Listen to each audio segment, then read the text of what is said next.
With respect to Karl, never before have I understood so little of what a man says. Virtually everything that Karl talked about was aloof to me. What on earth was he ranting about? Flies and condoms, monkeys and pushing the left button, cavemen and dinosaurs.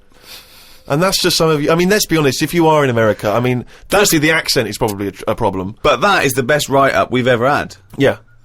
Flies and... Imagine if you're a new listener, flies and condoms. What on earth does that mean? This one's from Kent Plummer from Nova Scotia, Canada. He says, Karl, he's wondering if you've got any personal mantras that you could pass along. For instance, he reminds us of Ben Franklin's famous mantra, waste not, want not. Who said that? Ben Franklin. What did he do? What was his job? Benjamin Franklin was a well-respected American politician from the 1800s. He was a sort of thinker, a philosopher, a scientist, deeply respected. Also a big political figure. He features on the dollar bill or the $10 bill or something. Yeah. So he's one of the great sort of American Enlightenment thinkers. And he came up with the mantra, waste not, want not. You must know waste not, want not. I mean, that's just... Do you understand the phrase waste not, want not? No, not really, no. What does it mean? You've never heard that? I think I've heard it. But I don't know. I've never used it. But when someone else said it, I don't know what. Well, in context, I mean, all I'm going to do now is paraphrase that and put some prepositions and stuff in it for you. I can't work out how you can't work out what that means. It's like, don't throw stuff away because you might need it, and therefore you won't be wanting anything because you didn't throw it away. So he was a bit of a hoarder. Well, if you don't waste food, for instance, then he was a bit of a hoarder.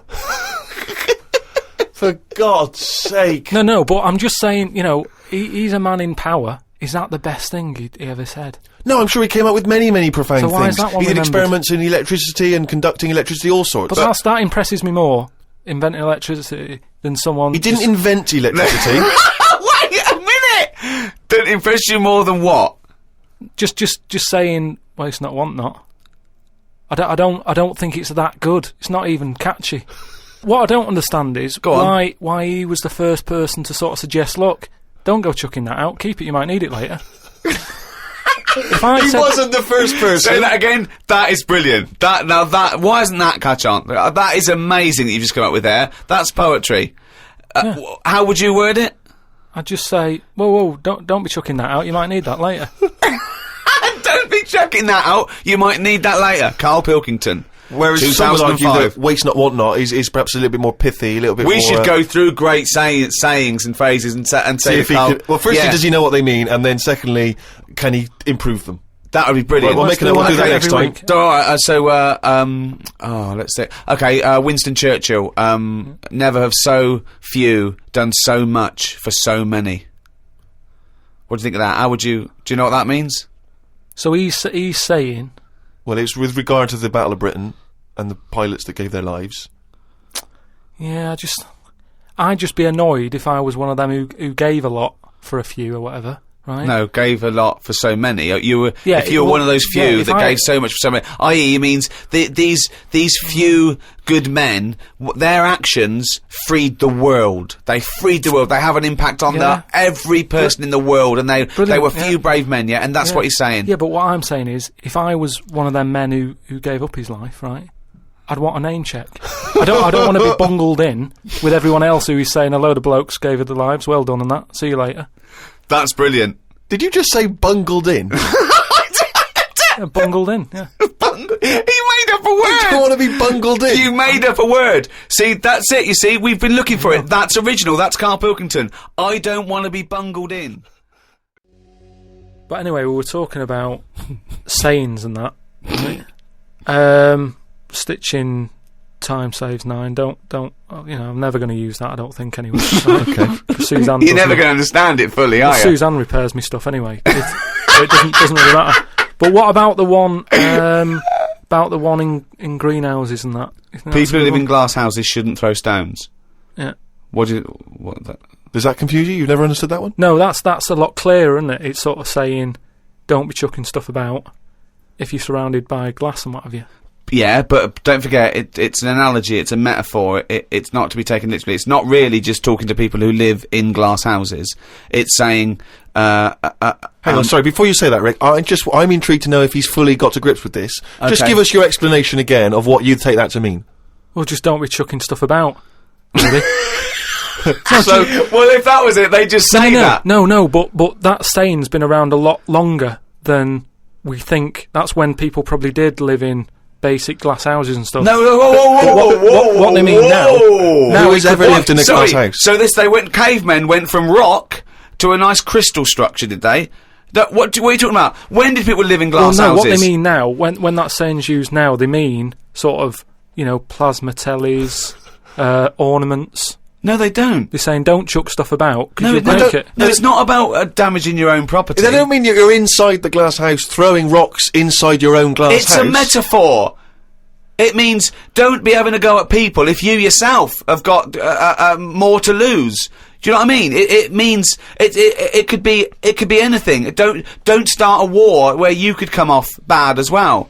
It's about how fragile your situation is. If you live in a glass house, metaphorically, don't throw stones at someone else, because when he throws it back at you, your house is more easily damaged than his. Again, metaphorically. It doesn't mean that if you're living in a glass house or in a house with other precious objects, you don't, in your own home, throw bricks about. Because that would be a very specific audience that I was trying to reach, that phrase. I mean, let's be honest, what kind of a mental case? Do you know what? I think we've got the crux to this, right? I think I can answer. Right. Carl, what is an analogy? It's sort of like a little story told quickly. Isn't it? It's a little story told quickly. To what end? Well, it depends what the story is. Okay. Depends. Give me an analogy. Well, for me, I thought of one with the greenhouse. Yeah. Right?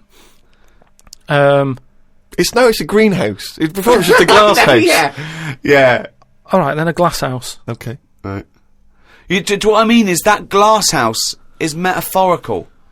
It's about the fragility of your situation as compared to your aggression or your... You see, I just prefer sort of, what you say is what you mean. So people who live in a glass house have to answer the door. I don't know what that means. I don't know what that means. I mean, because you may be a genius, because I don't get that. People who live in glass houses have to answer the door. Okay, let's hear his explanation. Because the people knocking at the door will be able to see you, because it's a glass house. But what... But you literally mean it, don't you? There's no analogy there or metaphor for you. You literally mean, if you live in a glass house and someone knocks the door... So there's no hidden meaning there, is there? Well, normally... Couldn't that also... you have to add a number of other things, other caveats. Surely, if you live in a glass house, don't walk around naked. Yeah. If you live in But these are literal. See, if you... Now, you could actually make that into quite a nice... saying there, because if that meant, if someone said that to me and they weren't a shaved chimp, right? If they said people who live in glass houses have to answer the door, I think that means, it means that there are no secrets. You can't hide behind anything. If you're very open, if you've chosen to be totally open all the time, you can't go back on it. So people, if you wear everything on your sleeve, if you shout around and you tell the truth, and you can't go back on it. They can see through you. It can mean that as well, yeah. Oh, okay. Oh, that's handy. But just the idea that in your head there should be sayings for people who live in glass houses. Who is it that's living in a glass house? Well, I'm not talking about them. It's just that if everyone else is bringing up about these people who are living in glass houses, let's get to the real problems they've got. He still hasn't got to grips with the idea of the metaphor or the simile. People who live in glass houses should live near a glazier. Right. Well, here's another saying, right, that I learnt recently from a mate, right? There's an elephant in the room. Okay, I haven't heard that one, but explain it to me. It's like when something's going on in a room, right, but no one's mentioning it because everyone's a bit too sort of... But in a way, it's better that it's out. It's like how, whenever we go out for something to eat or a drink or something, it's normally after about 5 minutes, the sort of topic gets onto the shape of my head. Yeah. Well, right? I can't resist the shape of your head. Right, so you're happy talking about it. It's not just the shape, though, is it? It's the state of it as well. But outside and in. I mean, it's a fascinating little objet d'art, his head. But what it's perfectly round. It's got no hair where it should have. And it's hollow. The features are slightly too small for the face. Yeah, unbelievable. No, but what I'm saying is, it's interesting how, like, I'm the elephant in the room, right?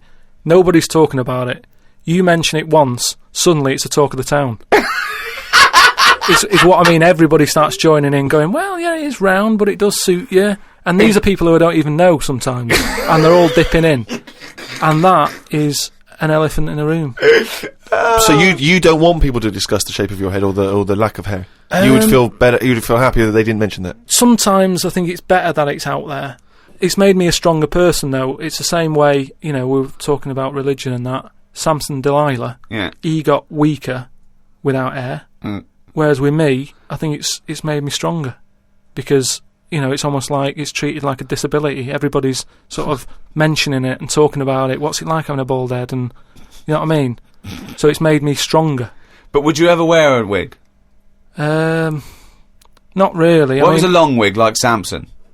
Well, the only time I wanted a wig was when I did jury duty once, wasn't it? And it was annoying that I was sat on the jury right in front of, like, these criminals, right? Everybody else has got disguises. The judges have them wigs on, right? That's not disguises! It is a disguise. That's a disguise. That's why judges wear them, right? So no! Well, then why did they print their name in the paper and have a picture? What do you mean it's a disguise? Well, it's a disguise, isn't it? No! If it was a disguise, they'd go in with one of those glasses with a nose and the beard attached if it was a disguise. All judges would look like Groucho Marx if it was a disguise. Well, I'm just saying that's what annoyed me when I was sat there on the front row, right? I couldn't have been any closer to the criminals, right? I was sat there and I thought, why didn't I just pop a little wig on or a pair of glasses? I would have loved to have seen you in the front row at Crown Court. No, because I'd love to see it because in this country you're not allowed to show pictures of jurors. You can't take photos in a courtroom, so there's always these sketch artists that draw drawings, and it's on the news. The idea that we'd have seen 11 people and a sort of Krusty the Clown figure would have been amazing. Yeah, I would love to see the artist do an interview, because it would be like complicated people. Oh, hey, he looks characterful, and then just a little round head. Charlie Brown. Charlie Brown sitting on the end. Again, I can't remember which show this was that we were discussing this, but we talked about well-known phrases and quotes from the past. We talked about Benjamin Franklin. People have... this is an email we've had saying, Karl, what do you take by the well-known saying, a stitch in time saves 9? A stitch in time saves 9. Oh, a stitch in time saves 9. Yeah. See, it's another one that I don't think I've picked up on a lot of these sayings that are being sort of thrown about willy-nilly. Willy-nilly? Willy-nilly. Okay. Willy-nilly. No, but I again, it's one of them like last week. I've heard of it, but what does willy-nilly mean? Just sort of like throwing it about all over the place. What do you mean? But what someone said? What does the term willy-nilly mean? It just sort of means carefree. That's right. Yeah. Okay, So but what good. does a stitch in time So save 9 you mean? understood willy-nilly, so you used a Yeah, but it phrase. sounds I mean, nice, you used doesn't it, you said it willy-nilly, but you sort of got the gist of it. So what does a stitch in time saves 9 mean? I don't know. What do you must mean you know. don't know? Think about it. A stitch in time saves 9. Is it to do with sewing? Well, yeah, sort of. So it's not that clear. So if you got a jacket, Yeah. and the seam starts coming undone, oh, there's a little bit of seam, I'll leave it. Oh, it's getting worse and worse. Soon your sleeve falls off. So you just need 1 stitch there, that'll do it. If you do it now, later you'll need 9 stitches. And that, of course, is an analogy to other things. If you leave something that needs attention or repair, it'll get worse. So do it now. Do it in time. Yeah, but they could have said a tile in time saves 9 on your roof. They just used a sewing analogy. But it depends if you're busy at that point, because if you've got something else that needs doing, that means that isn't being done because you're messing about sorting out a hole in your coat. Is what I mean. Yeah. You can't always do stuff straight away. So maybe, I don't know. I don't know if there's a sort of a middle ground where you don't have to do it straight away, but stitching A stitch sometimes time, today. say in 15 or whatever, meaning you don't have to do it straight away, but just do it before it gets really bad. Brilliant. Do you think yours is less poetic than A Stitch in Time Saves Nine? So yours this is what you wanted to be a quote, right? Well, you could do it now, but if you're doing something else, then, well, don't do it immediately, but do it soon so it doesn't get really bad. Karl Pilkington. No, but it's the same, that's the same way I treat most things in life. It's like, I never go to the doctors. Unless it's really That is sensible. bad. That is very good advice. No. That's brilliant advice for anyone listening. Never go to the doctors. Unless it's really bad. But that's why a lot of people, particularly working class people, die because they don't want to bother the doctor, or they're mildly embarrassed, or they don't know symptoms, bad symptoms. Go to the doctor if you're not sure about something. Like you were terrified to go and have your prostate. Still not doing it. Why not? I wish you wouldn't talk about it, because now Suzanne will listen to this and she'll go, oh yeah, you haven't been, and start dragging it up again. But why are you worried about a qualified doctor? I don't know what they're doing up there. What? They just pop pop are we in? They what are you talking about? They pop their finger up. That's what I mean, though. Why? Well, it's 2006. Yeah. Why are they still using the index finger? What, would you prefer the forefinger or the thumb, would you? No, what I mean is, we've got... Or a thumb on a stick, some kind of thumb on a stick. Would you prefer it to be... A mechanical thumb, a robot thumb. Why isn't it just a little camera? Or something that can... Well, they put the camera up if they initially discover something. But just put the camera up straight away. No, they don't need to. They pop the finger up, feel that the prostate isn't swollen, wiggle it around a little bit up your back passage. What are you worried about? I don't think they need to do that. Are you embarrassed? Are you embarrassed about being in a room with your trousers around your ankles and little fella popping a little bit, yeah. Why? And the other thing is, it's not just that, is it? So you go in there, they check your heart out and that, which to me is the most important thing, because that's what keeps you going, isn't it? Yeah. Right? You've got to go there. You sat on the bus stressing out, thinking, oh, in less than half an hour I'm going to have a finger up the arse, right? What is the problem? And they go in, they check your heart, they probably check your testicles and that. What's up with that? They check your testicles, yeah? Yeah, but it's all building, and you've sat there going, oh, soon that'll be happening. Yeah. And that's what puts me off. So if they just came round when you were asleep, Suzanne just let them in and goes, he's over there, right? Yeah. And they crept up and went, bang. You go, what are you doing? That? I just don't understand why they don't teach you how to do it yourself. How can they? Wow! How can they teach? Imagine you squatting in a corner with one hand on your bollocks and the other finger up the arse going, it seems to be alright. Carl, you don't understand the phrase "a stitch in time saves nine." I don't think you should be doing any kind of invasive medical research in your own human body. But then... Who knows what trouble you're going to cause? No, but then at least... You would get stuck. Yeah. You would get stuck. Susanna come out, your fist would be up your own arse. Carl's going to teach us all about Sigmund Freud. No, we're not doing that. Well, no, yes, we are, because last week we promised people that you'd research Sigmund Freud. Yeah, but I had a look, but I didn't find him that interesting, so... But that's not... But this is what irrelevant. I mean, this is what we were talking about. You say you wish you could go back and learn stuff in school because you didn't. You want knowledge. You always say about you want to learn something a day. I want to learn something interesting every day. Yeah, but you've got that... I had a look at the website. It just... SigmundFreud.com. Yeah, he started that, I just had a look. I did a search on, like, famous quotes from philosophers. Quotes? Brilliant. That'll get you everything you need, a quote. Well, I don't need to know his history. That sums up a man's life work, a quote. No, but that's what you're remembered for, isn't it? Churchill will go on the beaches and all that. Sigmund didn't really have any sort of... Catchphrases is what you mean? Yeah, things that you hear. Yeah, sound bites. Yeah. He wasn't good with the press. Brilliant. So you haven't bothered to learn about him? You didn't even pick up a book? I wouldn't know where to start. Do you feel like you're thinking in your head? Sometimes, like then I was. But I don't know if I am, because it's got a mind of its own, hasn't it? Did look at some of the things that he'd said, and the one... Do it now. What have you learnt about Freud? Okay, here we go. This is Carl Educates Ricky and Steve. Number 1, Sigmund Freud. Carl, tell us what you learnt about Sigmund Freud. Right. All I remember was that he said a baby... You look at a little baby having some milk from its mum's breast, right? It looks well happy. It has enough. It's full up. It goes to sleep. It's got a smile on its face, right? He said that's what happens when you're older as well. That's all I remember from all the things that he was saying on his thing. He just said it's weird how, like... It's like... Now, to be fair, Rick, that is obviously in translation. Yeah, I know. From the original, so I don't want you. No, I'm not having a go at criticising, Freud. you know. I mean, Freud has been discredited on some issues, and we've moved on with experimental psychology and But that's what have the you. one that was interesting. I don't quite follow. So what do you take from that? Explain that to us in layman's terms. I don't know. Well, that's pointless. Without application, knowledge is pointless. But it's not knowledge, is it? He's just saying drink milk all your life. It's good for you. Calcium. No, he's not saying drink milk all your life. What is this? Is this an advert he's doing He now? also came up with go to work on an egg. Yeah. Oh, Christ Almighty. But like I said, I wasn't that impressed by his work. So Unbelievable. Karl is allowed to vote. I know. He's allowed to cast a vote That's in this it. country. It doesn't make sense. yeah, I wish I hadn't. I've only done it once, and look what happened. I got called up for jury duty.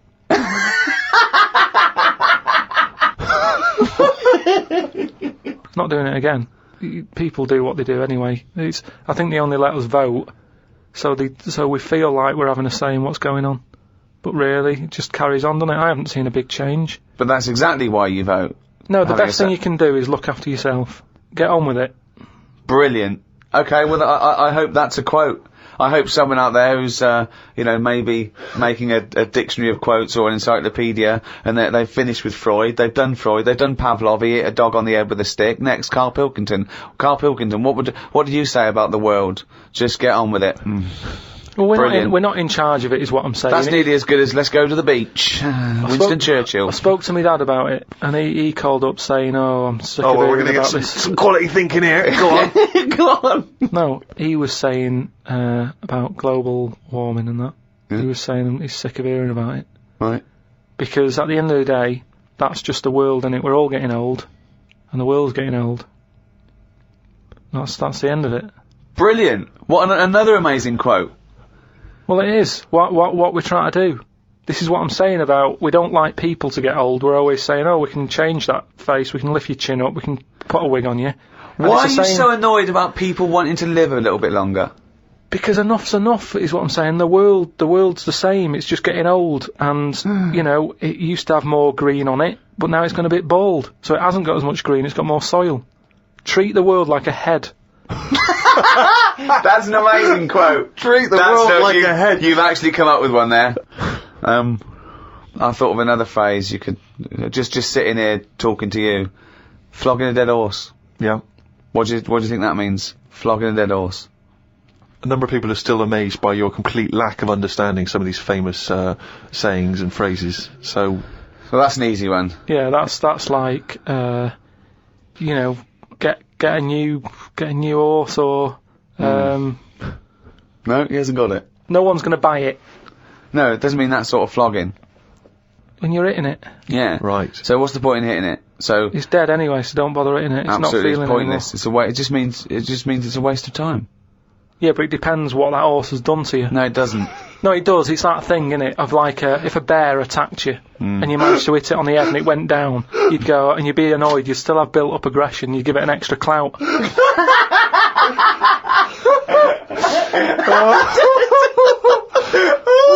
Unbelievable. That's extraordinary. I don't know who's compiling this book. Sometimes it's worth flogging a dead horse if he did something to you, if he annoyed you.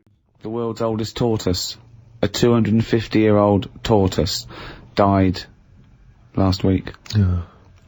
Did it? Yeah, in a zoo in India. 250 years old.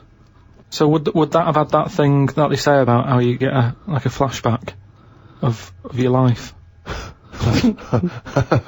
You mean your life flashes before your eyes? Yeah, they say, don't they? Just like on your last breath or whatever, you like see you coming out of the womb and everything. Well, one, I don't believe that's true. I don't believe your life flashes before you. I don't know what evidence we've got. People who die say, you never guess what's happening. No, but there's loads of things that have happened where people go, oh, that's weird. That goes to show that we've been around before, or No, it doesn't. There's none. I have no evidence for that. Of well, reincarnation. I told you that time when it happened to me when I was younger. Go on. Your life flashed before your eyes? Well, it wasn't like a flashback, but it was it's the next thing next to flashbacks. It was I was having a bath, right, and my mum had like run the bath and that, and she said, "Is that too warm?" And I said something like, "No, it's all right. It's a lot better than when I used to have a bath in that wooden bath in front of the fire." And she was like, what?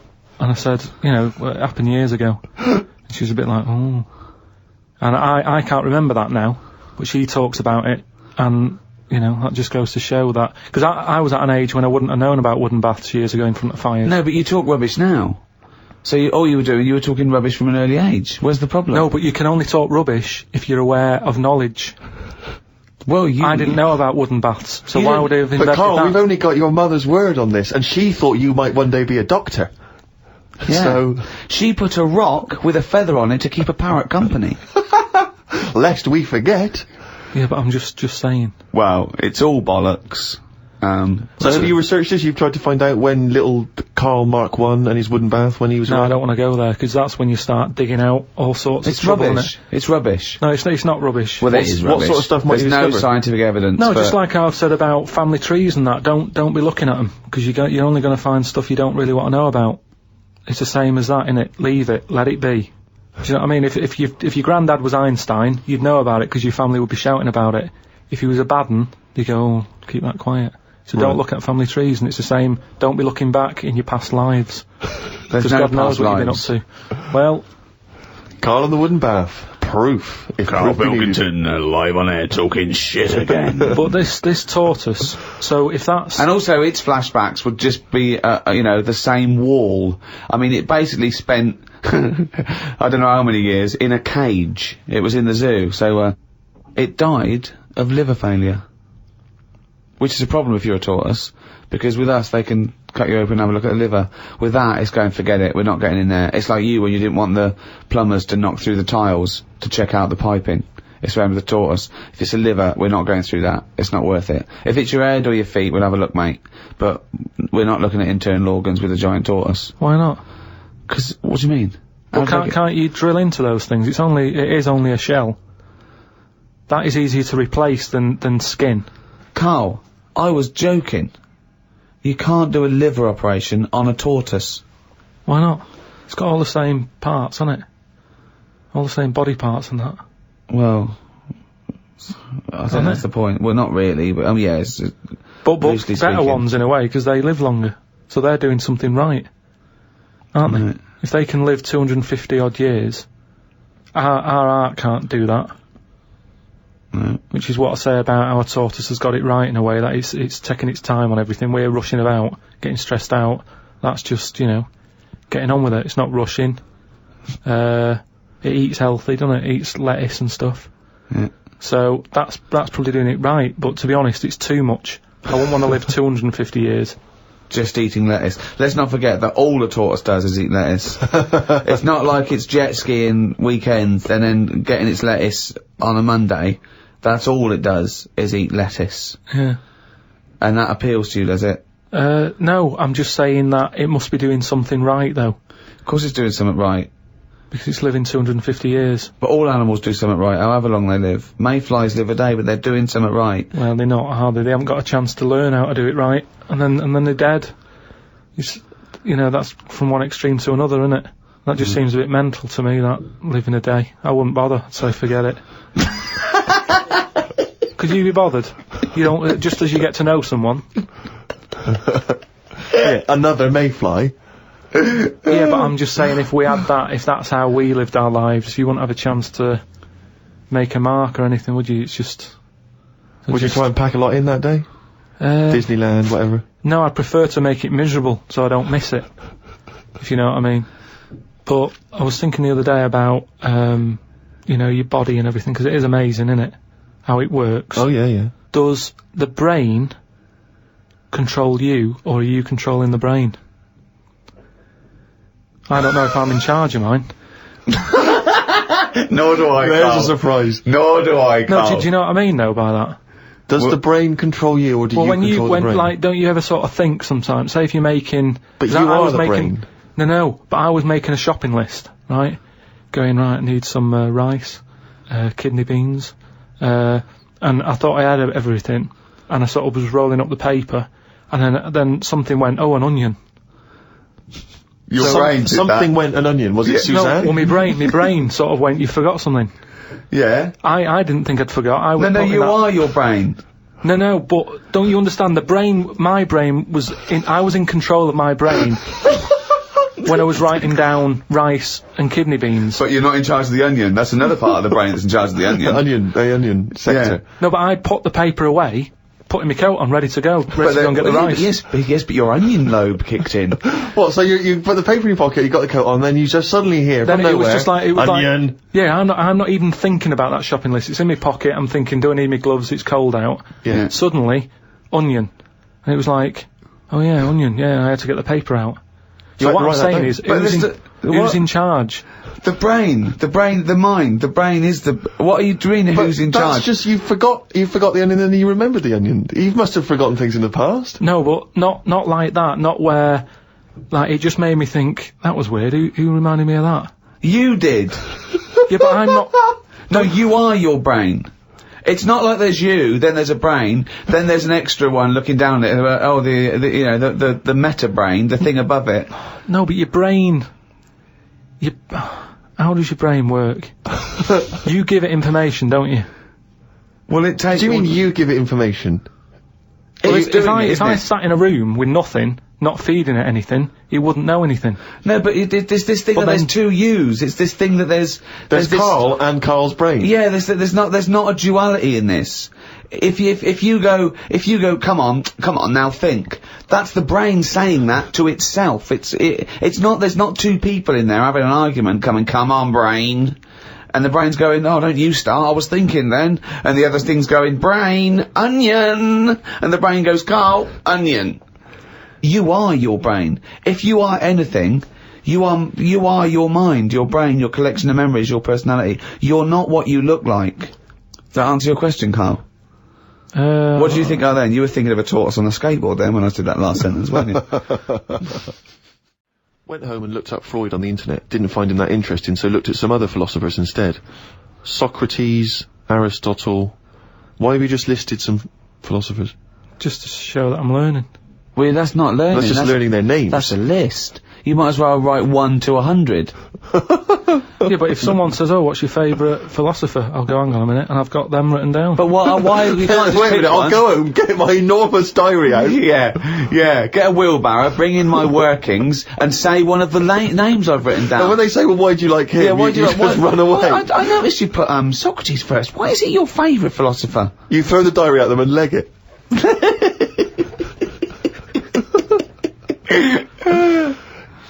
Oh, and then you go on to say, it's weird how names have changed, but then there's no other point there.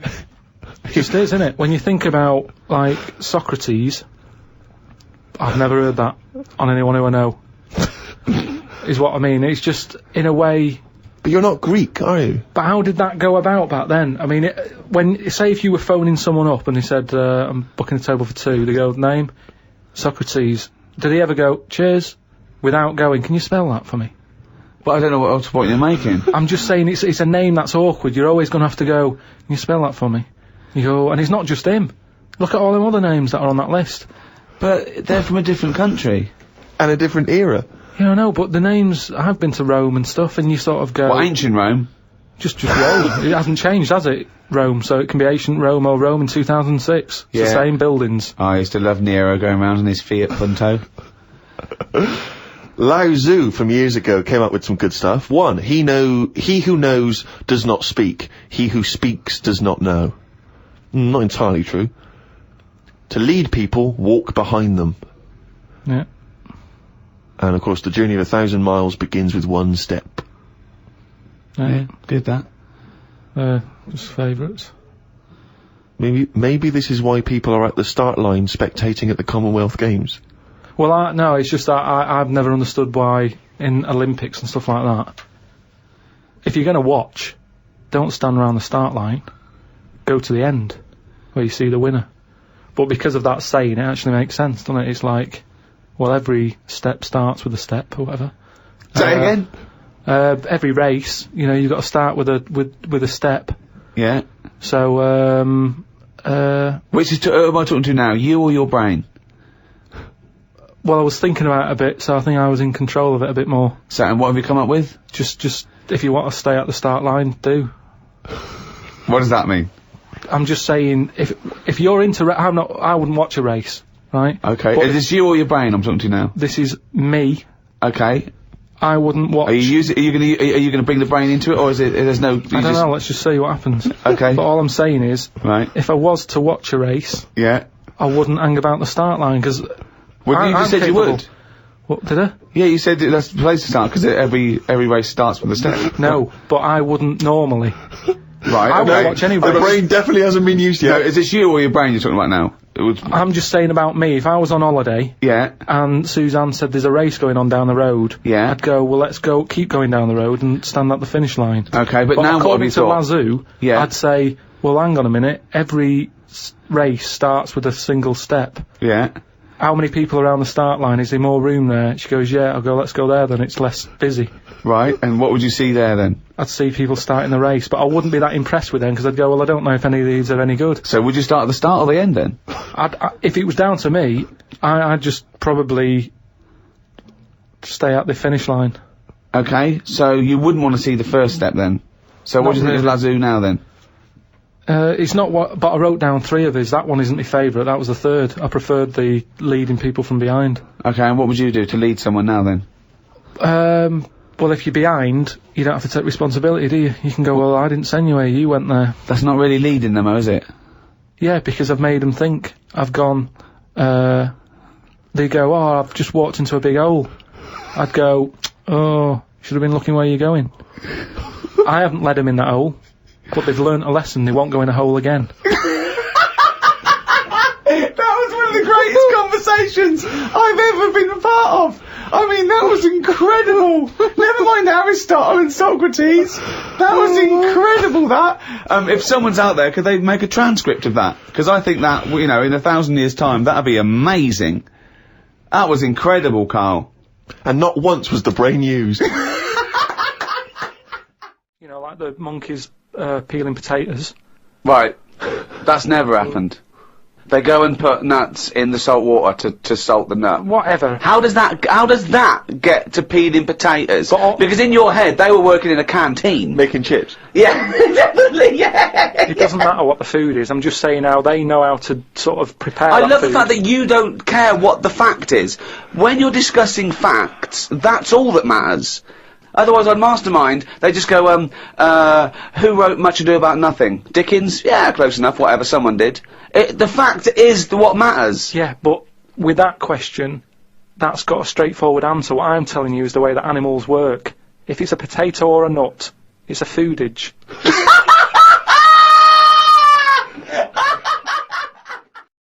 Do you know what he said to me the other day? This is unbelievable. This is one of the most stupid, incredible things I've ever heard. He was talking, and he suddenly stopped, and he was thinking about it, and he went, oh, I don't know what, he went, you'd never see a black ghost. Extraordinary. True, though, isn't it? I've never seen a ghost, full stop. There are no ghosts. There aren't ghosts. No, I mean when you just see them in, like, magazines and that. Play a record! This is a bit of a bigger issue. We're always making more and more stuff, right, in the world. You know, big buildings, big planes, big boats and that. Will we ever get to a point where all this is too heavy for the world to handle? Right, what error has he made there, Steve? What physical, scientific error has he made there with that question? I can't begin to explain it. Carl, we're not getting the rocks from other planets. It's already here. It's like having a big pile of books in a room and then moving them over to the other side of the room and build a thing going, oh, can the room take it? I'm building a lot of things out of these books. What about plastic? Where's that come from? Other chemicals that existed on the planet. Yeah. Do you see the point? Hang on a minute, though. What about a little tree? You plant that as an acorn, it grows, Rick. That's bigger. That's more stuff. Yeah. Don't listen to him, Carl. He's patronising What you. about acorns and that, though? Right, they grow from minerals and proteins already in our atmosphere or in our, the mass of Earth. What about a cat, Carl? Right, you get it, it's a very tiny kitten, but it grows up and it's bigger. Carl, he's doing it on purpose. Elephants. Baby Elephants, they're very small to begin with, but they get bigger and bigger and bigger, and so they get heavier and heavier. Mind you, dinosaurs have gone. You know, but you... Either a chimpanzee with a typewriter with an infinite amount of time, he would eventually, by definition, mathematically, type everything ever possible okay? Or it's an infinite amount of chimps with typewriters, and one of them will type it first time. But already that's sort of that's not right. You either need to have What do one you mean? monkey. What? You mean let's hear employment his point. laws? He What do you mean can't- it's not right? Let's hear him out, Okay. please. If it's one monkey Yeah. with a typewriter that's got loads of ink in it and that, right? At least it knows what it's done in the past. It's not. Keep going. Crime. If you've got a load of monkeys, it's like if you have too many. What's that saying about too many chefs? Too many spoil- chimps spoil the soup. Right. Well, it's the same thing. It's like, well, I didn't tell you to put salt in it. I was going to put salt in it, and it messes it up. Whereas if it's just one, they know what's gone on. So what I'm saying is, Honestly, leave him go. I can't be bothered. I want Steve. to hear- I want to hear the rest. This blows my mind. That he doesn't know what this does to me. It's a mathematical problem. I want to hear the rest. well, it's just I just don't think it will happen. What do you mean you don't think it'll happen? Infinity works it out for you by definition. But not Shakespeare. Oh! Shut up, you know- idiot! Rick, do you know what he said to me? I said to him, I explained it to him. I said, God. you've got an infinite number of monkeys, infinite number of typewriters. They will type the complete works of Shakespeare. He said, have they read Shakespeare? You're an idiot! Play I record, said no. 'cause I'm not having this conversation. Do you know Anne Frank? That's all I know about Anne is there's no point pretending it. Anne! That I know stuff, Yeah. right? Well, tell us everything you know about Anne Frank. She was in a cupboard. Yeah, what else? If she didn't do that, I wouldn't know about her. Seriously, that's all I know about her. Yeah. So what did she do? But what do you how do you think we know? We know about her cupboard because of her book, don't we? But hang on, what, in the bigger scheme of things, why was she in a cupboard? I don't know. Right. I honestly don't know. You don't know anything else about Anne Frank beyond the fact that, to quote you, she was in a cupboard. Well, what's she done then? You tell me. Why should I know more about her? Firstly, I don't think she was in a cupboard. She wasn't in a cupboard. She was in an attic. All right. Yeah. So what was she doing? She was hiding from the Tidying Nazis. She was hiding from the Nazis. But isn't that the first place they'd look? Sort of work from the top down. Oh, they weren't specifically looking for Anne Frank. They weren't going, where is she? Where's Franker? If she gets that book out, we are in the deep shit. We've got to stop the book. Imagine, oh God. Just Anyway. imagine if he was in charge. We did put him in charge of the country. Terrifying. Wouldn't that be amazing? Let him run the country. Just for a week. Or the mayor. What would you do if you were the president or the Lord Mayor of London or the Prime? Prime Minister Carl. I wouldn't do it like he's going to be offered it. It's a hypothetical question, Carl. No, but Suzanne was, right, my missus, if you're a new listener. Your keeper, sure. Yeah, help her. She was watching the news, trying to follow some heavy stuff. And I'm like, The weather? Do What? you know what I mean? I just was like bored and I was reading about that mouse that had an ear on its back and stuff like that. So she said, well, you take notice of this. Should be, you know what Ricky and Steve are like. They try to teach you stuff and you don't even want to learn. So to try and get me interested in it, she was like saying, what would you do if you're president and stuff? Yeah. And I can't be doing with any of it. What did you come up with? You must What would have. your slogan be? What did you come up with? Did you come up with anything? I had a little, the design of it, right? I said I'd have like red and blue, to sort of, do you know what I mean? Both sort of major sides into one. To get the best out of Well, both. that's broken the back of it. That's a pretty good manifesto so far. Anything else? What's on the second page? I had like, KP looks after me, That would be the badges, would it? yeah. That's good. I'm a KP nut. KP looks after me. Yeah, brilliant. That's about as far as I went with it. What would you do? What about policies, transport, crime? Just law and order. Yeah, what would you do with crime? What would your initial approach be? Would you introduce guns? Should police carry guns? Nah. No. Yeah. Would I have to worry about that? Okay. you're No, the Prime good point. Minister. Good point. No, what I'm saying is that, I mean, Tony Blair isn't sorting everything out, is he? No, but he has a say in most things. Does he? Well, go on then. What are the problems at the moment? That need sorting out. Well, generally, what's the best way to combat? Would you bolster up the prison system? Would you introduce more community service? Would you put more bodies on the beat? would you go harsher for say I don't know drugs? Would you go harsher or or less harsh. There's pros and cons of High or both, isn't low? it? Because of course you can't see to condone it, but some people, you know, you don't want to go through the court system and cost taxpayers thousands of pounds of money for someone, I don't know, difference between smoking a spliff and dealing crack. Do you know what I mean? You have to all these things. Have I lost you? Yeah, I'd just think about it for a bit. Do you know what I mean? Brilliant. You think about it for a bit. Yeah. Yeah. Probably ask Suzanne. Do you know what I mean? This is amazing. Get her help on it. Yeah. Can Now, we what about the foreign situation? Would you have supported Bush in his war on terrorism? You're aware of this war that we had recently? Yeah. I mean, if I was new, though, couldn't I just say, look, new slate. Do you know what I mean? Let's start again. Yeah. Right. Of course you can. I'm in charge now. Let's see if we can sort this out. What would you do then? Then see what happens. Just leave Brilliant. it. Just leave Suck it and see. Brilliant. Brilliant. This is excellent. Now, So this is not really your jurisdiction. This is not really your area, but I imagine you'd have some powerful friends. You might have a say in it. Go on. Yeah. Would you? What would you do about single-sex marriages, same-sex marriages? See, Would this you- got this Cameron. I thought Cameron had blown it on Big Brother because they said, you know, what do you think about gay fellas getting married? And he went, "Oh no, in the Bible it says, you know, a man and a woman." And I thought, oh, he's put off a lot of. Yeah. I don't really think many Christians tune into Big Brother, but we know the gays love it. Yeah. They love Big Brother, don't they? The gays. Yeah, so interesting. But So, what would your take be on that? Same-sex marriages? And then what? Having a kid? Well, just let's start off with, you know, That's all right, isn't it? Do you know what I mean? Just let them get on with it. If It's Sure. not affecting anyone else, Sure. Yeah. Sure. right? But it starts getting tricky Right. when you get a kid. Okay. go on. Why?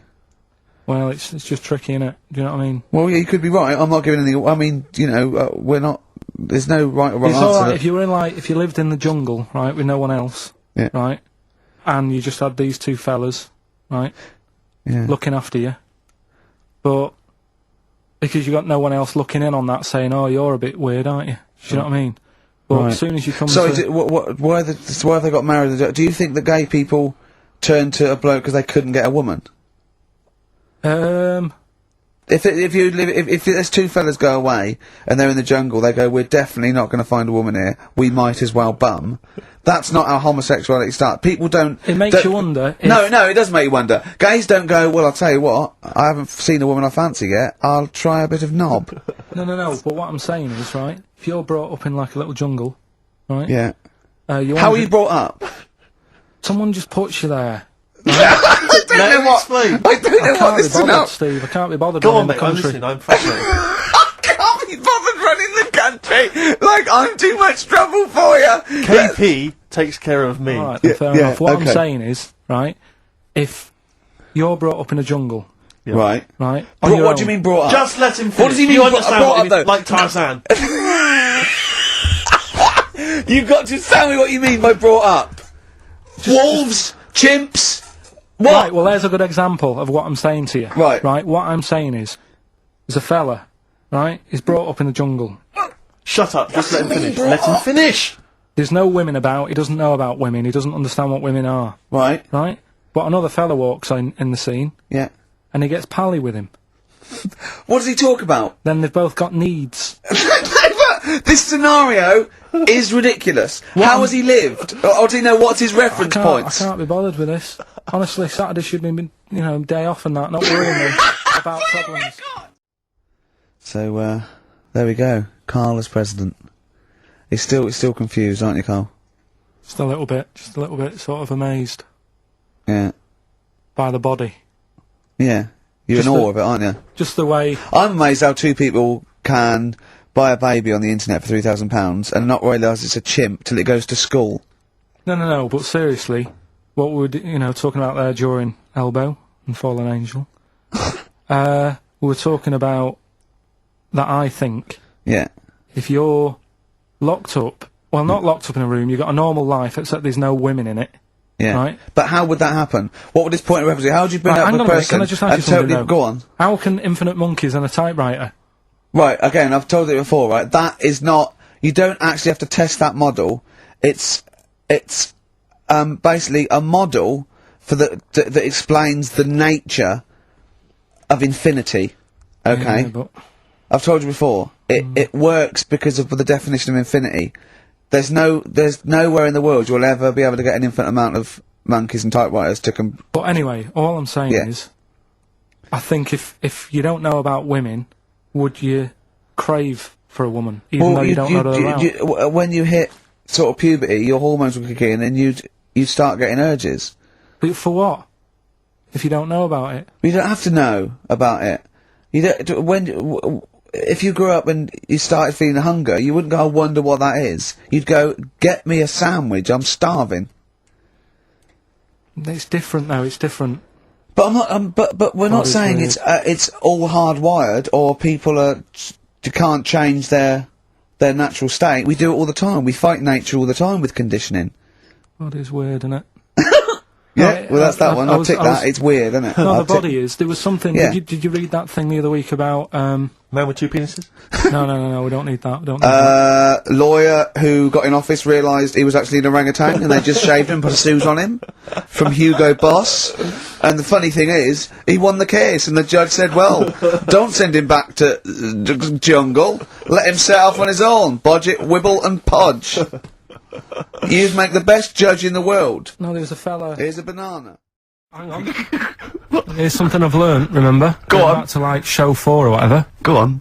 What is it? 4? The flea can jump over the London Eye? No! No, it can jump the equivalent of, if it was a 6-foot man, it can jump about 6 inches high. A flea cannot jump over the London Eye. Yes, it can. Yeah, it can. And Tell your kids that. Carl. Oh, remember. Oh, a flea can jump over the London Eye, and an ant can lift 3 Volvos. It's a slightly truncated show, isn't it, today, Carl? We've got I don't monkeys, like I would it. trust. I don't like change, and that's what's happened. I'm not You happy don't, do today. you? You're like Rain Man. Yeah. He really is like Rain Man. Anything change, it's got to get in a little routine. You can't. No, I don't like to. I'm not like Suzanne's mum and dad and what have you, where routine cannot change no matter what. Like what? Well, we've talked about it where, you know, if it's a Tuesday, I'm having sausage, egg and chips no matter where I am. That's what they're like.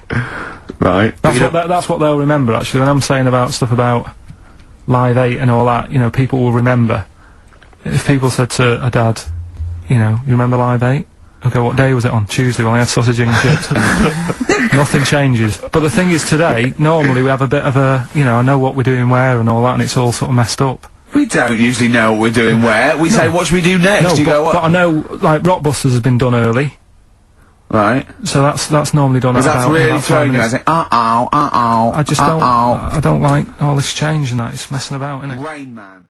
If you get, I mean, I think I read that, like, a big chunk of ice, fell off one of the ice, what do you call them? Caps. Ice caps. Something like that, I think they said it's the size of the Empire State Building or something. Right. It snapped off and went into the water, and it's melted.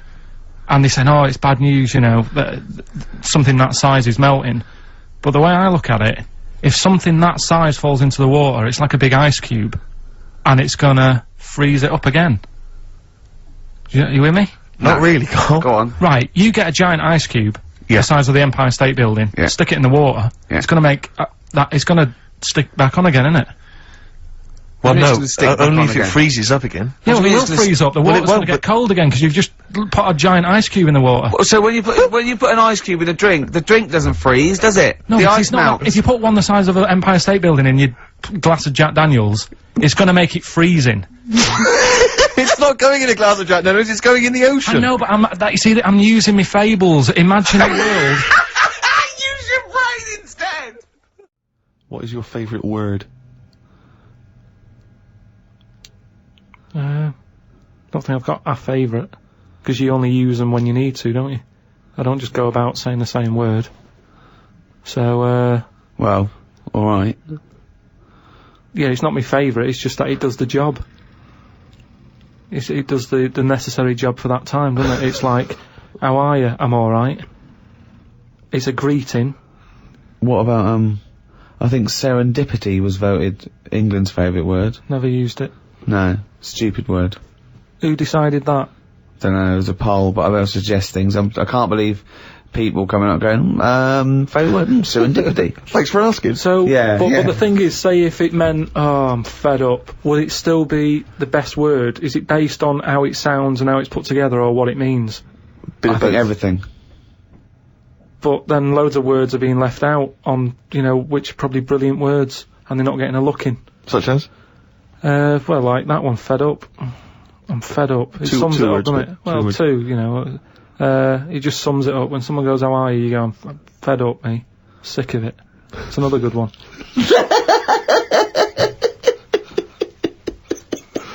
Oh, we're getting somewhere. Come on, some of your other favourites, right? I've had enough. It's just all stuff These aren't words, they're phrases. They're all negative. They're all whinging. These aren't words. What's your favourite thing? My favourite thing to do is moan. Yeah. That would be well, it's not one word, it's loads of words. Fed up, sick of it. That's enough. Jeez. Whinge should be your favourite word. Yeah. Whinge is a good word. I like NGEs. Lozenge, whinge, flange. Yeah. What is your least favourite word? It might be serendipity. That would be up there for me. I'll tell you what, that would be up there for me. Probably like French words that have made it into the English thing. Blancmange. Just. There's an unge there. So, How could you dislike it? How could you dislike a blancmange? But just, as if we haven't got enough words in our books. Go on. Because I was thinking about, Go on. alphabet, right? Why have we got that many? When other countries get by without that many letters in it. We got more words than any other language as well. But that's because we got more letters. Well, I don't know. So we've created a headache. I reckon you could at least half it. Well, you probably could half it. Well, you only use about half a dozen of them. No, but stuff like an X, you look at words that have got X in, and they're always words that you go, what does that mean? How's someone come up with that? That's how it comes across to me, and there's loads of big words. It's like dinosaur names. It's like, well, look, nobody was about when they were knocking about, so let's make up some names for them using the letters that hardly get used. They've all got Y's and X's in them. Yeah, they have, yeah. That's what I'm saying. It's like, well, let's use it for that. Yeah. So you just, it's not so much what is your least favourite word, you just don't really like most of the words. Just cut down the words. Stop adding new words. I get by, I don't know how many words there are in the world, but I reckon I hardly use any of them. Well, I'll tell you what, this year's word must be podcast. Yeah, but that'll be in the dictionary, and but it's made up, innit? It wasn't here before, it's just another one. This is what I'm saying about... But what else would you call this? There is a new concept called podcasting. That is a podcast. But it's also a broadcast. We had a word for it. It's still a broadcast. Yeah, but they go, oh, you're a broadcaster. Oh, what radio station? No, I don't work on a radio station. I do a radio show, but I don't understand. Well, I do a radio show and I upload on. I don't understand. It's called a podcast. Done. Here's another idea. Add a new one. Get rid of an old one. Last one in, first one out, or whatever. Do it that way. That's a good way. What would you get rid of then? So we've brought in podcast this year, but what word would you lose? Well, what's the name? Those birds that died out. Dodos. Get rid of it. If the bird's gone, the word can, surely. It's almost profound. Oh, it's amazing. It's great. Oh, God. What turns you on creatively, spiritually, or emotionally? Learning. That's a nice answer. Yeah. Excellent. Learning Will stuff. you say that? Yeah, but everything you teach me, I take it in. It's just that sometimes I go, I don't get it. But that still counts as far as I'm concerned. Well, no, it doesn't. Learning is, knowledge is, there must be some sort of retention. You can't say I've got a great memory for a second. You can't say that. It has to stay there. And then knowledge has to be, applied. You can't just have all this knowledge that isn't applicable because it's useless. I mean, trivia is useless to a large extent. It's not real knowledge because it doesn't really help you in practically. No, but there's a lot of that going on. You're always reading stuff that you go, I've just read that. It's got me thinking for a minute. It's not going to help me in any way, but it gets a reaction, doesn't it? Well, that's good, yeah. That's what art does, and yeah, sometimes education's good for its sake if it really does inflame, but then sometimes, like I've said before, you can know too much where it gets you down. Go on. I just was reading something about an octopus. That's like a killer octopus. And it annoyed me that this was knocking about now. Because I didn't know, I thought they were quite friendly. Whenever you see them in cartoons and that, they're always happy, aren't they? And then suddenly, like, they've sort of brought the whole sort of creature down. Do you know what I mean? No, what do you mean? Well, just you know, when you see them in films, they're running about and that, and everybody likes an octopus. But this one that's on it was your fault, really, because you told me about that frog that's going about killing people. No, I didn't say that. So I looked it up on the internet at, like, other creatures and stuff. And there's some octopus that's in the sea. And what it does, you don't even have to, like, threaten it. It just spits in the water. And if that stuff gets on you, does you in. Again, So in a way it's good knowledge, because, I mean, I don't go in the sea anyway because it's full of stuff like that. But that's just reassured me that I'm doing the right thing. If they're knocking about, just gozzing everywhere, you don't even have to be near one. You don't even know if it's been spitting and stuff. It can kill you. It just seems unfair. I haven't harmed it. I haven't gone near it. Why is it getting annoyed with me? Doesn't seem right. So that's where a knowledge has not helped that octopus out. Because now, when you eat them, I just think, yeah, have another one. Do you know what I mean? Get rid of them. Another conversation with himself. Another conversation with himself. What is your favourite curse word? I don't think I do anything like that. I think people can tell by my face when I'm, like, fed up. Well, they know you're fed up because you're always whinging. I don't think I've got one. Knobhead. That sums everything up, and I think it's... But you wouldn't call your nan a knobhead, would you? What would you call a nan? But she doesn't do anything to annoy me that much. But if she did, what would you say? If she really annoyed you? Well, knobhead's alright, isn't it? Because she sort of gets it. It's one of them things that everybody understands, but it's not too offensive. Right. What a knobhead. Alright, you're getting into this, aren't you? So that sums it up, but I don't really... Do you need one of them? What's that doing for you? It's better to think, innit? Like, okay, I've just slagged off that octopus, but at no point was a effing and jeffing about it. You know how annoyed I am with it. I don't have to start swearing about it, and that's... What would you do, though, if you were swimming, right? It was a nice little thing, you're on holiday, right? And there's this octopus there, and you're going around, right? And you just see it start spitting at you, poison. What would you say to it? Well, it's too late then, innit? And I'd kick it. And I'd say, you knobhead. I would, but what's the point? What's the point in getting annoyed now? Because it's done its stuff, hasn't it? He'd kick it and call it a knobhead under the water. What is this octopus thinking? Oh, God. Oh, okay, you fucking eight-legged shit. I'm not bothered. I don't know what you're saying. Fucking cunt of a mollusk. I'll just spit at you again. It's not bothered. You slimy little fucking boneless wanker. This is why the face Are you is still good. talking to the octopus? When are the exams? June? Something like that, yeah. We're trying to register next week, and I reckon you can get an A or B. I'm history. Busy, I'm In busy. history. No, don't worry about it, it's just easy. You get your Brody's notes. If Heat magazine, they love you, Carl. They could probably sort something out. They could probably pay for a tutor. They got a lot of money, they sell a lot of magazines. I mean, it is always, almost always, and you found that out, I discovered this, it's always the Tudors and Stuarts. There's no fear for them not coming up. Now, what do you already know about them? You must already know stuff about Henry VIII and Elizabeth. No, because it's too long ago to even get interested in. Do you know what I mean? You can't. Is that why you relate didn't- to it. Okay. The Anderson thing, it was like, God, you know, I bet my mum and dad were in an Anderson shelter. You know, this is interesting. What, when they... Oh, my granddad would have, like, had something to do with this. But the Tudors, it's like, I don't know even if they had a family back then. It's got... the problem with the moon is... Here's a statement. The problem with the moon is... ... Yeah, the problem with the Earth is there's too much water. Yeah. No, the moon... It's been around ages, hasn't it? Yeah. But it's got no history. It's got nothing to show for it. Just a load of old rocks and stuff. Yeah. And for me, history is created by stuff happening on it. So really, the moon, even though it's old, in a way it's new, because it's untouched and that. But we don't go to the moon to visit museums or arcades. No, but say like historical landmarks. Henry VIII, right?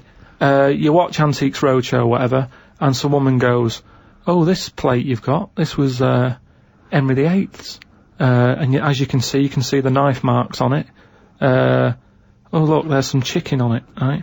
And you go, "Oh God, yeah, that's amazing." Then someone goes in and goes, "Here's a plate of Henry VIII's, but it hasn't been used, it's still in the box."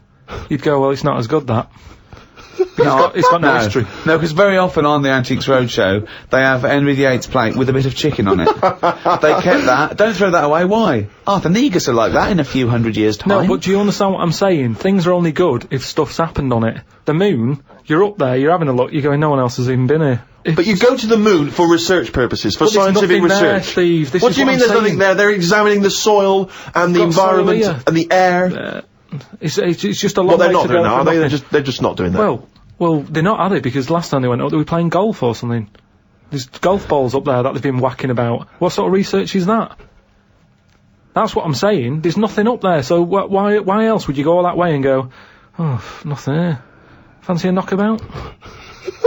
Why are they knocking golf balls about if there's really important stuff to look at? You don't see people in museums going, "Fancy having a knock some golf balls about?" "No, I'm looking at this vase." "Oh right, that's interesting." But on the moon, nothing to look at. What other games have you brought? That's what I mean. And then we went and had a look at the volcanoes and that. They've got 36 of them to look at. How many did you look at before you realised that pretty much, you've seen one volcano, you've seen them all? Probably about 6 or 7. Really? And then when you got to the 8th, you thought, "No, I know what this is going to be, Suzanne. This is going to be like a mountain with a hole in the top." Yeah. Really? But it happened years ago as well. It's like, just keep a couple, fill the rest in, tidy it up. Fill the rest in! Yeah, no, Well, yeah. getting some builders. No, seriously though. Okay, 4 million tons of concrete, please. They're an absolute death trap. Yeah, what? Yeah. What do you mean, fill them in? Do you know what a volcano is? Just a hole, isn't it? That's happened. Well, it's more than the happened back hole. It's in- more a portal to the magma in the centre of the Earth. Back in 1730 it happened, and they still haven't sorted it out. Well, when you say it happened, volcanoes were made a lot longer ago than 1730. No, but the one that did Lanzarote, Right. sort it out. What do you suggest? How tidy can they up. fill it in? It's joined. It's all joined. No, but what I'm And saying is, the it big was- plates of the Earth are all joined. It All was the a disaster, magma's wasn't it? joined. With the trade centre thing, that happened. They cleaned it up, sorted it out, they've moved on. That's what I'm saying. Whereas Lanzarote have just gone, leave it. It happened back in 1730. You misunderstand me. How, in the name of God, can you fill in a volcano? You ignorant twit. No, but it's not just the holes, they've actually left the lava everywhere. That's what I mean. It's not just the big holes, there's lava everywhere.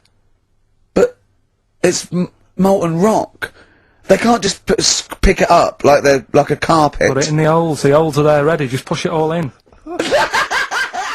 Anyway, listen. Rob's question is this, Carl, and it's specifically to you. Carl, if you could have a superpower, like Superman, what would your superpower be? Can I suggest consciousness? Yeah. Can I have the power of thought? Remember, you've already got opposable thumbs. So cross that one off the list. Oh, go on, Carl. There are so many to choose from. Telepathy, X-ray vision. Flight, invisibility, Choose it wisely. strength, intelligence. But why have I been picked? Oh, for God's sake! No, but I'm just saying. It's I'd say, Rob's question no, for no, you. But I'd just say, does anyone else want this? Or, do you know what I mean? Oh, I'd what just- do you because- wish you no, could do that's no, impossible is the because- question, no, because- what? What do you mean? Because with that comes a responsibility. Is what With I'm saying. enormous power does come great responsibility. So, would you like Spidey senses? Is that what you're saying? Would you like some senses? Would you like some sense? The power of sense? Come on, Carl. You know what these superheroes because they can. I know, but it they can always freeze they're things. never happy, are they? Do you know what I mean? Spider-Man that wanted to tell that girl that he could climb walls and that. He's like, I can't. Superman never told Lewis and that. It's Lois. Who's Lewis? Lewis. Who's Lewis? It's just a pen pal of Superman's. Lewis! His little secret chum! Yeah! Alright, Superman. Hello, Lewis. What are you doing? Superman. Who are you? I can't tell you, Lewis. Brilliant. You know, Hulk, he wasn't happy. So... But you're being allowed to choose the superpower. You don't have to get it forced upon you like the Hulk. Hulk, he wasn't happy! It's true, he's got a theme. He has got a theme. There's not many happy superheroes, are But there? leaving aside the superheroes you're already aware of, Yeah. what superpower do you want? You don't have to fight crime with it, Carl. Everyone around the world now is thinking, what can Carl choose? Let's deliver it to him now, Carl. Think about it and give us the answer, please. Let me just remind you of some of the other things. Invisibility. all the time, though, or can I sort of turn that on and off? Let's say you could turn it on and off. Would that interest you? Yeah. I'll have that. Right. Okay, and what would you do with this power of invisibility? Just sort of wander about and that, just not get seen. It's a brilliant power! It's a brilliant... And it's put to such brilliant use! It's brilliant! Well done! And why would you want to walk around and not be seen in that? What would you gain from that? Don't know, you could sort of go in shops when they're shut, so you don't have to go. How would you get in? Just get in just before they lock up. Oh yeah! How would you get out? Wait till the morning. Brilliant. So hang on. So that's your use of invisibility. They found the power of invisibility. You want to sneak into. Bear in mind. No, hang on. You want to sneak into HMV, right? Wait for 12 hours, and then buy something. I love it. Just so that you don't have to be in there with other people. Do you know what? I don't want it. I don't want a power. Why not? Because I just don't think it'll do me any good. I think it's more of a hindrance. I love this. It's like, just think of his presents. We've given you a trip into space, and the chance to be invisible. Not happy with any of them. Yeah, what he wants is a voucher for HMV. Yeah. He just wants some tokens for a record shop. These are milestones in human evolution. The opposable, the forward-facing eyes, the upright. These are massive things in taking us out of the animal kingdom. And one day, Carl, you'll walk upright. But what do you mean about eyes facing forward? You mean before we got here, there was people whose eyes were looking in their head? I don't understand. Is that what you mean? No, because when we got sort of binocular vision. Is that the answer? Just cavemen in front of dinosaurs and that. They sort of went, oh. And then... Well, it wasn't cavemen in front of dinosaurs, was it? Because cavemen weren't alive when dinosaurs were alive. There was a couple knocking about. Right, okay, fair enough. There was a crossover point, surely. Not dinosaurs like you're 15 million. Was the probably the Ice Age. There were still big reptiles. I think it's fairly common knowledge that the dinosaurs did not exist. Well, who gave the dinosaurs a name? Well, no. Well, no. Carl, now tell me back now. What are the Amish? They're just people who sort of live like in the olden times. So to them, they're sort of in about 1842 or something. So they're getting old papers and that. They haven't cut up to. No. They haven't cut. They don't have telly. They don't deny that the 20th century has happened. They just don't want to be part of it. They look up and they see planes and they know what they are, and they go into the town and they see it in the window of Dixon's, a telly. They just don't want to be part of it. No, they're still living. They are still living like it's that's what I mean. Yeah, but they don't. They know about everything else. They just don't want to be part of it because they think that the sort of the revolution was a bad thing. They think that society became more and more depraved, and they wanted to go away from it, and they want to go back to old values, and they think they don't need TV and jets and that way of life. They can survive in the old way because the old way was better. Missing out on Live 8. Yeah, but they haven't had Band-Aid yet. Yeah, I think this is the problem that Carl had. He in his mind, they were just a bit delayed, so that in his head they were slowly moving towards the 20th century. They wouldn't be able to watch most of these bands, all their electric guitar. They'd be allowed to watch Tracy Chapman. Yeah. Doing an acoustic set. Yeah. Between the bands. Yeah. That'd be alright. But no, in Carl's mind, it's like if he... Although they wouldn't like Fast Car. They wouldn't like singing about that. They go, I don't know what you're talking about. Pony and Trap. You got a pony and trap. That'd be alright. But are they still... Do they still get sort of rubbish posts and that saying we need your money for this, or, you know, get behind this charity? They live in a isolated community. They're farmers, aren't they? They're farmers. It's an agricultural community, and they're obviously very staunchly religious. In actual fact, it would suit you very well, because you hate crowds, you hate groups of people, you don't like the modern world. Well, you'd love it down there, wouldn't you? He wouldn't like getting up at 4 o'clock to milk a cow, though, would he? Well, no, but he'd get used to it. Go back to bed, couldn't you? It's probably out... I mean, have they got anything to do with the Hare Krishna people? No. Nothing at all. Because out of all the religions, that's... You know, I'm not a religious person. I don't understand. You're only saying Hare Krishna because you've got the head. That's the only reason you think it'd be... I'm halfway there. Yeah. But the thing is, out of all it, you just... What was that? Money just fell out of my pocket where I'm nearly laying down. That's the danger of wearing sweatpants everywhere you go. I'm only ever lying down in a chair. No, I'm you know, I've never been a religious type. You know, if people want to do it, I let them do it and what have you. Good of you. But out of all of them, I want one that's not going to take over your life. I don't want one where you've got to get up 3 times a day and you've got to go and pray and that you've got to get up early. Forget that. It's getting in the way. But if it's something like, I was walking to work the other day, right, crossed Oxford Street. There's a little Hare Krishna fella there, and he sort of had he had a leaflet and stuff, and he said, you know, are you interested? And I said, what do you do? And he said, well, you know, we're against getting stressed out and what have you. And he gave me a plum. They hand out food for some reason. But I sort of asked a few questions. Just the imagery. These two bold people, one of which is wearing an orange smock, holding a plum in the middle. He hands the other one a plum. It's almost like you could imagine some kind of religious painting. Exactly. Yeah. But you know, what is their sort of main thing? Because he didn't really tell me that much. He was a Japanese bloke, so I didn't know what he was saying that much. Why? He wasn't speaking English? Not very well. He wasn't the best sales bloke to send out for them, is what I'm saying.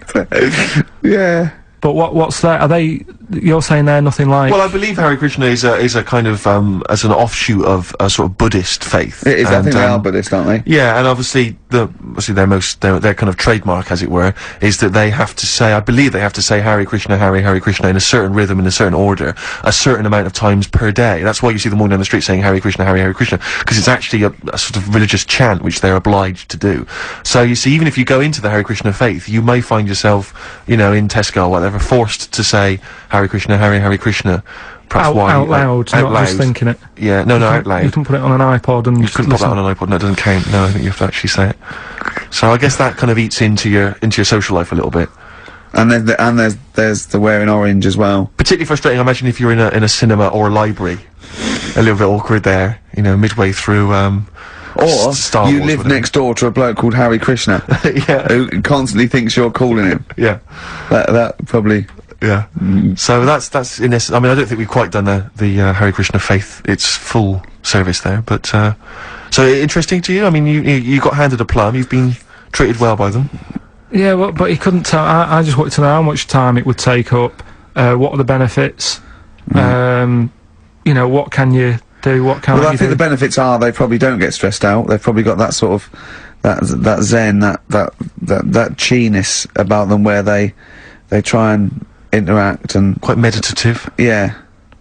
Yeah. They've got some nice trainers as well, don't they, with their orange. What are you looking for then in a faith, Carl? You say what are the benefits? I mean, obviously Catholicism, you get the communion wine and bread, so... Yeah, but I can afford that. Right. Probably, just, I like the Crusaders. I was forced into joining that as a kid, because a mate sort of joined it, and, he sort of said he'd join in. I sort of swore at him. I said, I'm not doing that. Right? Yeah. He said, right, if you don't come with me, I'll tell your mum that you just swore. So I was like, oh. So I went. So I went along, and they used to just go on the Friday when they played, you know, Sabutio and stuff. And then I went on one Sunday, and it was totally different. There was no Sabutio. There was no sort of, you know, table tennis. The thing where you hold a thing and knock things over. Skittles. Skittles. There was all that on a Friday. Went on the Sunday, it was rubbish. They said, right, sit down in this room. They gave me a Bible. Thought, this looks too heavy, this is too big, I'm not interested in this book. And I never went again. I used to hide on a Sunday when they came round.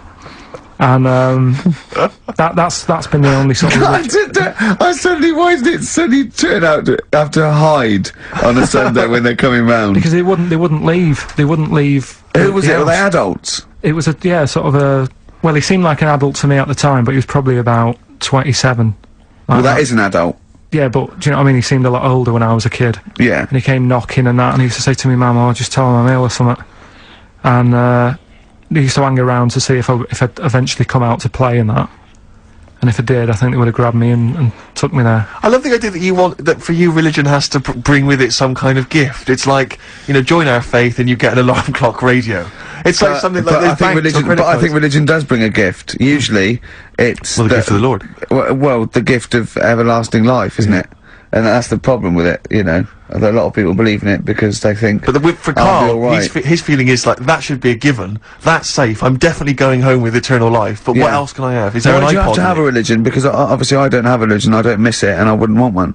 I'm an atheist. And that's out of belief, that's out of logic. And we don't get into the politics or the morality of it. Why do you feel you need a religion? Why don't you just get a hobby? Well, I didn't want one. I don't want one. I just was saying that, you know, if I was to get one, which one would I go for? Is what I'm saying. I'd like to see you perhaps as a Jew. I think Judaism would suit you well, I think. What are the hours like for that? Tough. It can be tricky. That's what I mean. I don't want anything that's, you know... And they have a day where they don't eat and stuff. I couldn't be doing that. So then they have days when they eat a lot too much? Yeah, but what happens if I'm not that hungry that day? Like I say, I don't like change.